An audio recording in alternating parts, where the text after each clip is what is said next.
Right now, on to the point. California Fair Plan is raising rates. Why officials say hope is on the horizon. We really are starting to turn the corner. State budget negotiations continue. Tonight, counties are now sounding the alarm about the state's safety net. A political fight in Washington over a reality show. Questions about who's paying for the Great American Road Trip. When you walk in here, you can't help but feel that history. How one Chinese immigrant's journey from healer to railroad builder helped shape California. The California Fair Plan is raising rates 29% on average starting mid-October. Good evening. As always, thank you so much for joining us on To the Point. I'm Alex Bell. The California Department of Insurance approved that increase just last month, but the department says there's good news to help balance all of this out. I do want to bring in ABC 10's Becca Habegger, who has been reporting on California's insurance crisis for the better part of a decade and joins us now in studio with more. Alex, our state faces an insurance crisis due to heightened wildfire risk, the cost of rebuilding homes, and the cost of doing business in a heavy regulated state. Now, the Department of Insurance has implemented major reforms, and in coming months, they say they're expected to help a lot of people who are currently on the Fair Plan.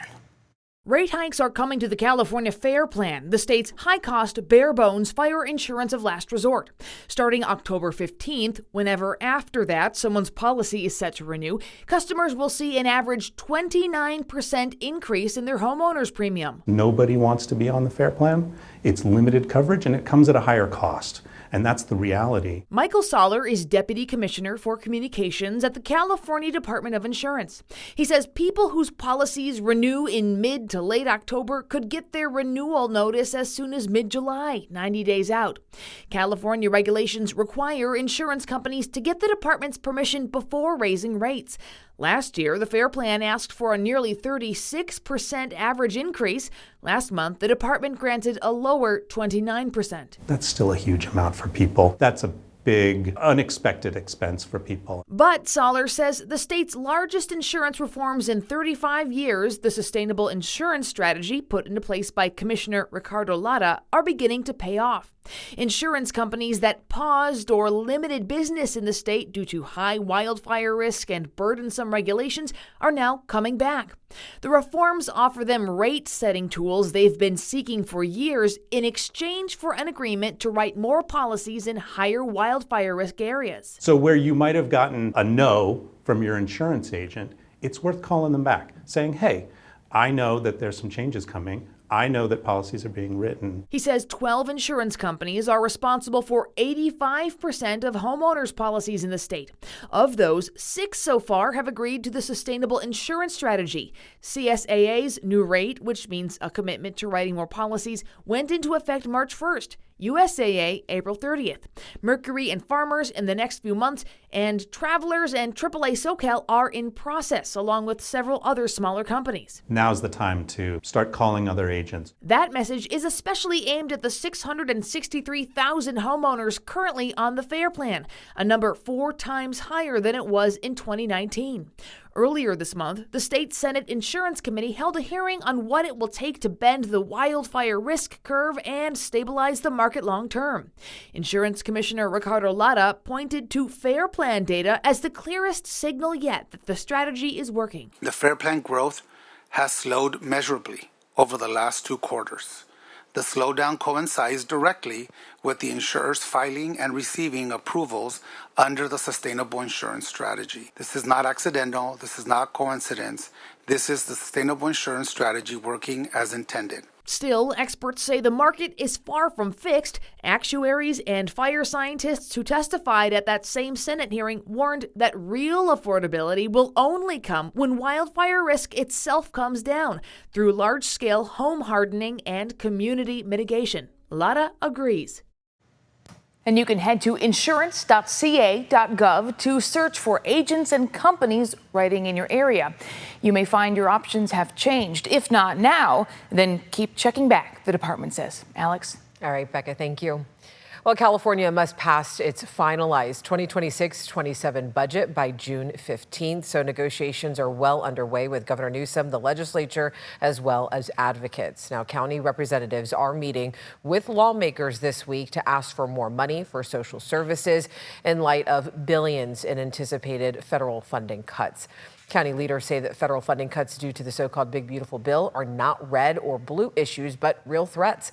They argue the governor's response so far has not matched the urgency or magnitude of what they say is coming. They argue Governor Newsom's revised budget, May budget, does not account for the likely rise in demand for indignant care, nor does it address the $9.5 billion in yearly cost to counties that the so-called One Big Beautiful Bill will likely bring. So we have an extremely difficult choice here. We have to provide indigent health care to people per state law, which is why we're going to the legislature and the governor and saying, you need to help us provide that kind of funding. Otherwise, it's going to have devastating impacts in our county. On Medi-Cal, the governor's budget proposes $262 million in state and federal funding for 2026 to 2027, then $33 million for the 2 years after to support the anticipated surge in county workload. That on top of the additional $2.2 billion the state says that it's spending on Medi-Cal to backfill administrative costs from the One Big Beautiful Bill. So there are additional resources that are being provided, but we are not in a position, unfortunately, to be able to make a dollar for dollar match.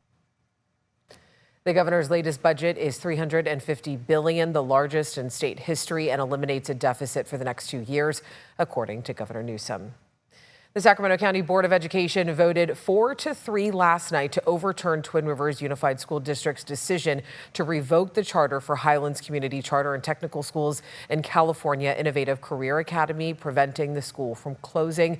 The appeal comes months after a state audit and ABC 10 investigation found that Highlands improperly received more than $180 million taxpayer dollars. Highlands leaders argue the school has made major reforms under new leadership.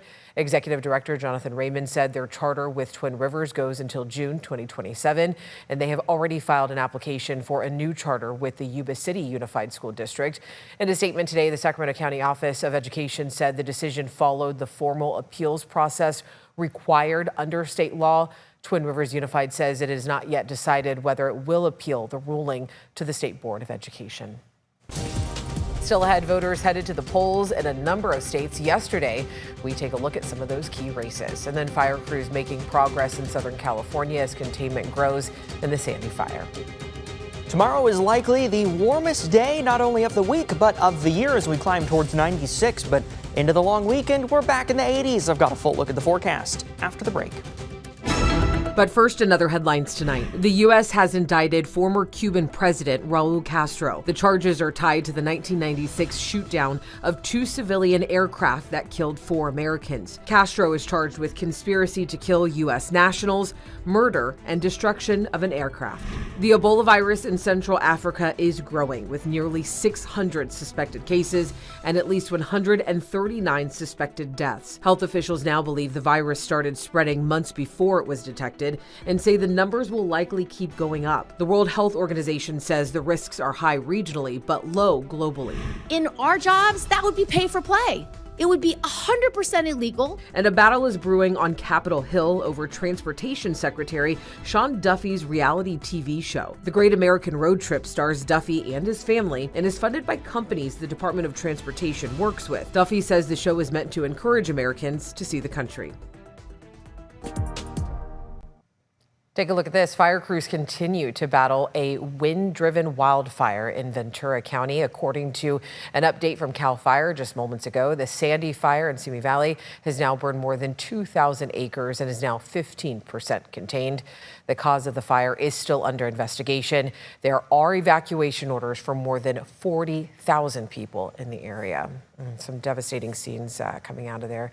But I do want to get things closer to back home because I know that you're tracking really the heat that we're going to be seeing here in Sacramento over the next couple of days, right, Brendan? Yeah, definitely. And we've been in the 90s and it is only going to get warmer. Now, tomorrow likely to be the peak of the heat. But before I jump into the forecast, I do want to point this out. This is from one of the Alert California wildfire cameras in Calaveras County. So we're looking in towards a prescribed burn. There's a lot of smoke. You can see some of that elevated smoke from this fire as well. But If you're along Highway 4, if you're down near Arnold, down through the Motherlode, this smoke is from a prescribed fire. There is no out-of-control wildfire going on. That is an under-control prescribed burn. But like I said, this story is all about the heat. We've been in the 90s the last couple days. We're warmer today than where we were yesterday. 92 in Sacramento, 93 Stockton, 92 Modesto, 60s and low 70s in the high country. Tomorrow's the peak of the heat, but great weather for the long weekend. We're going to be pretty seasonal with temperatures in those mid to upper 80s, and then we're going to be even cooler early next week. So right now, 91 Sacramento, 91 Stockton, 90 in Modesto, 77 Placerville, 66 in Truckee, and 65 in Tahoe. Still hanging on to some of that heat, that Delta breeze. It's coming, it's building up, but it is not in the valley just yet. So it's still out in the Delta. We will see that breeze here over the next hour or so. A mild start to Thursday morning, 57 in Sacramento, 58 Stockton, 58 Modesto, 60 in Jackson, 35 Truckee, and 36 in Tahoe. Thursday afternoon, the peak of the heat, 96 in Sacramento, 96 Stockton, 97 Modesto, 88 in Sonora, 73 in Truckee, and about 70 up in South Lake Tahoe. We may also see some Sierra Crest showers tomorrow and once again on Friday, but we will stay sunny and dry across the valley. Looking at the weather pattern, high pressure scoots a bit to the west as we go into the weekend. That's going to bring us back towards seasonal, and then this system may try to drop in early next week. Models are not completely in agreement, so it may be some cooler temperatures and a stronger Delta breeze, or it may be some cooler temperatures and a north breeze. We'll have to wait and see. But you do notice temperatures coming way down. 96 tomorrow, the peak of the heat, likely the warmest day of the year so far. Then some mid-80s through the holiday weekend and low 80s next week. Alex. All right, Brendan, thank you. Right after the break, Election Day in California, less than 2 weeks away. But many states held primaries just yesterday. When we come back, we're going to look at some of those key races. And then we celebrate AAPI Heritage Month with a gold rush story of one Chinese-American family and how their legacy helped shape the nation. President Donald Trump is celebrating wins against rivals in yesterday's primary elections. 6 states held elections with a number of congressional seats that were up for grabs. So let's take a look at some of them. Here's a look at the balance of power in Congress right now. Republicans hold a slim majority in the U.S. House. There are 217 Republicans, 212 Democrats, 1 independent, Kevin Kiley, who caucuses with Republicans, and then 5 vacant seats. In Kentucky, Congressman Thomas Massie lost his Republican House primary. Massie is one of President Trump's most outspoken critics on Capitol Hill, pushing for the release of the Epstein files and also opposing the war with Iran. He also voted against Trump's signature tax legislation last year. On Monday, the president called Massie, quote, the worst congressman in the history of our country. This race was one of the most expensive, with more than $30 million spent on advertising alone. Now, more than 100,000 people cast ballots in 4 of Alabama's 7 congressional districts, but they may not count. Just last week, Republican Governor Kay Ivey postponed the primaries until August 11th after the recent Supreme Court decision that hollowed out the Voting Rights Act. Republicans across Alabama, South Carolina, Louisiana, and Tennessee are now scrambling to redraw congressional boundaries to eliminate some majority black U.S. House districts.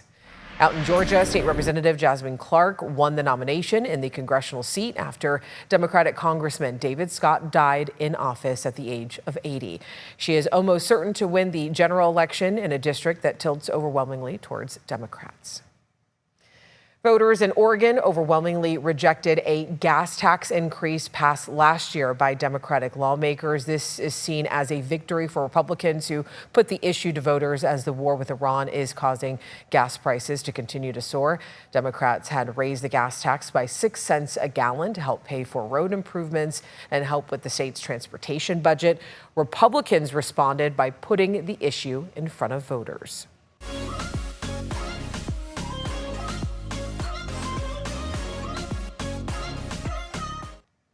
Well, in a small shop tucked away in the Sierra foothills, one family's story reflects generations of resilience, sacrifice, and perseverance, even helping inspire the national recognition of Asian American, Native Hawaiian, and Pacific Islander Heritage Month. ABC 10's Carolina Estrada has more.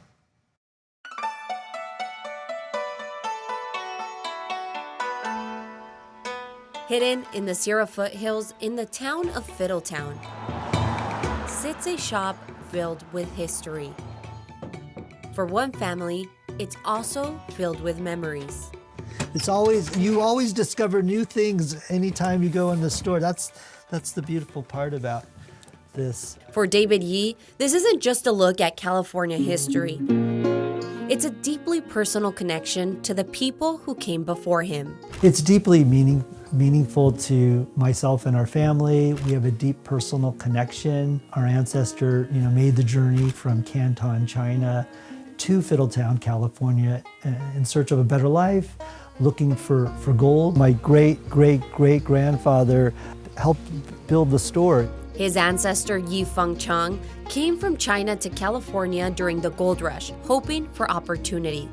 But like thousands of Chinese immigrants, they faced discrimination, violence, and extra taxes made survival difficult. Because of the difficulties for the Chinese in looking for gold, he opted to practice herbal medicine. So inside this small shop, Yi Fengchang became a healer for the community, caring for Chinese miners and laborers using herbal remedies. And so he would package the herbs in these little packages with Chinese characters on it, and you would take it home and you brew it as a tea.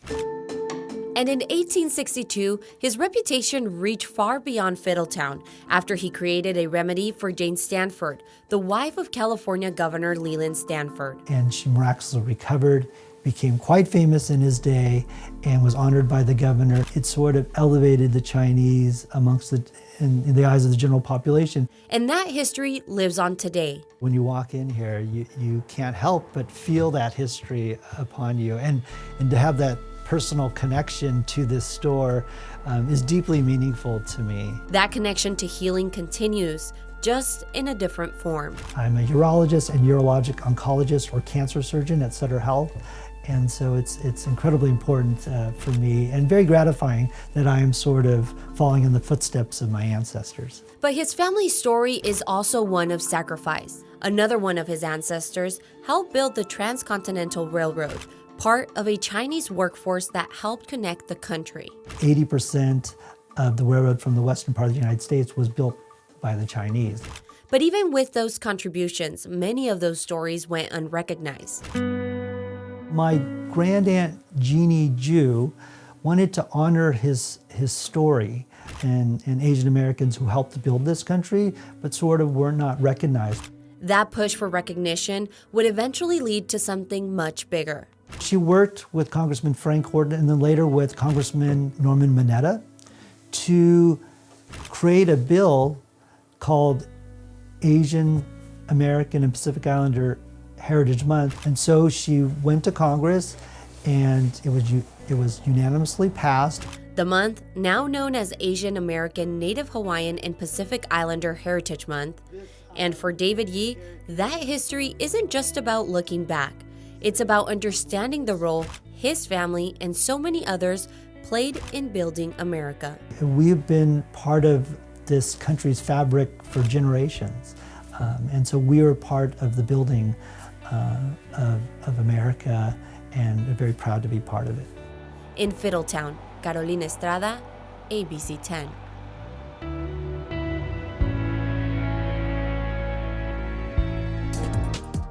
And of course, we have more stories celebrating AA and HPI Heritage Month, and you can watch all of them with the ABC 10 free streaming app.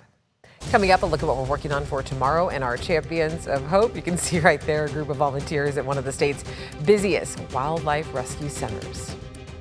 All right, before we go, here's a look at what we're working on for tomorrow and our Champions of Hope. We went out to a wildlife care facility where a group of volunteers are helping animals get a second chance at life. From possums to squirrels that you see there, and even the cutest little skunks, you can see how passionate these animal lovers work around the clock to make it possible to release California's wildlife back home. That story is coming up tomorrow at 6:30 on To The Point. As always, thank you so much for watching, for always inviting us into your home. We'll see you tomorrow.